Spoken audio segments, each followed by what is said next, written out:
Paramétrer un axe et définir un axe secondaire est indispensable lorsque les données de votre graphique ont une échelle de valeurs très éloignée. Sur le tableau, par exemple, on voit très bien que les montants sont en milliers alors que les quantités sont en centaines. On va donc devoir adapter le graphique car si on regarde le résultat, on voit bien que les quantités sont complètement illisibles et on ne peut pas se servir de ce graphique. On va donc regarder un autre élément. Ici, les montants sont au maximum dans les 13 000, 14 000, on va dire, alors que notre échelle ici de l'axe va jusqu'à 20 000. La première étape, c'est de paramétrer les options de l'axe.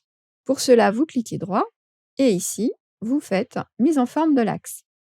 Puis, dans la fenêtre qui s'affiche à droite, format de l'axe, vous allez pouvoir modifier l'échelle minimum et l'échelle maximum, ce qui nous intéresse dans le cas précis.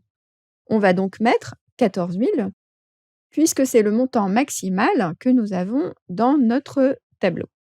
Ensuite, une fois qu'on a ça, on va laisser les unités principales, ça n'est pas gênant, et le reste des options, on peut les laisser également comme elles sont.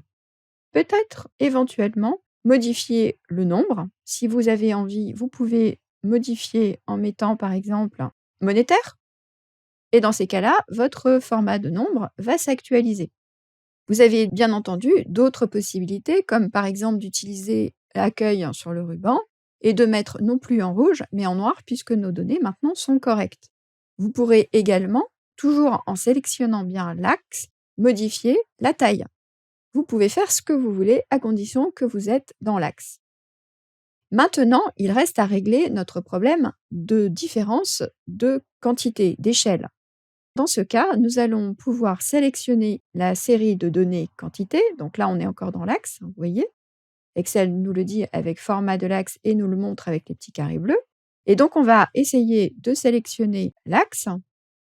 Voilà, nous avons donc bien sélectionné la série de données qui correspondent aux quantités qui nous intéressent. Donc, nous avons les données qui nous intéressent. Nous allons pouvoir cliquer droit et ensuite mettre en forme une série de données. Puis choisir dans la fenêtre qui s'affiche axe secondaire. Excel va donc utiliser cette fois-ci cet axe pour construire le graphique de la série de données quantité. Et nous avons réglé notre problème. Maintenant, le graphique est parfaitement lisible.